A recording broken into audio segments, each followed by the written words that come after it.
L-iżvilupp u l-kostruzzjoni u l-ambjent huma żewġ setturi kruċjali u l-Partit Nazzjonalista jemmen bisħieħ fil-ħtieġa ta' pjanar holistiku u serju biex dawn iż-żewġ setturi jkunu jistgħu jikkumplementaw lil xulxin.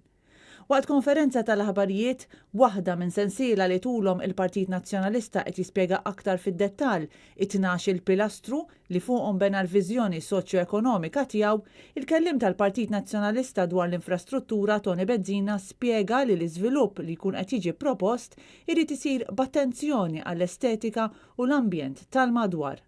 Numru ta' proposti biex ikollna żvilupp sostenibbli jinkludu li jsir ippjanar holistiku ta' bini energy efficient, b'attenzjoni lejn id-diżinn tal-ispazji kemm dawk interni kif ukoll esterni, kif ukoll attenzjoni għall-estetika tal-iżvilupp propost.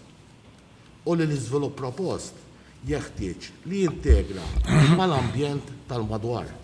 Id-deputat Edwin Vassallo kellim tal-Oppożizzjoni dwar il-bidja u s-sajt qal li għall-Partit Nazzjonalista il-qasam tal-agrikoltura huwa mezz li bih nistgħu nsaħħu l-ambjent u l-kampanja u żgur li mhuwiex pis, iżda pilastru ekonomiku ieħor li jikkumplementa l-mudell soċjo-ekonomiku.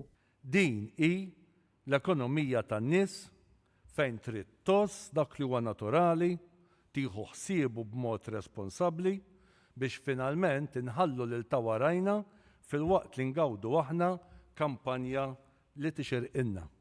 Minħat tiegħu il-kellim tal-Oppożizzjoni dwar l-ambjent David Take tkellem dwar is-sostenibilità. Huwa qal li gvern ġdid nazzjonalista qed jibni il-pjan tiegħu għall-futur fuq numru ta' pilastri.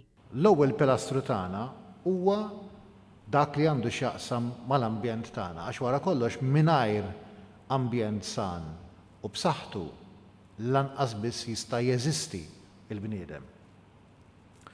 Allora t-tisħiħ tal-ambjent u tkabbir ekonomiku jridu jimxu id fit jekk irridu il-livell tal-għajxin tal-poplu tagħna ma jkomplix jeħżien bit-telf pereżempju ta' spazji miftuħa.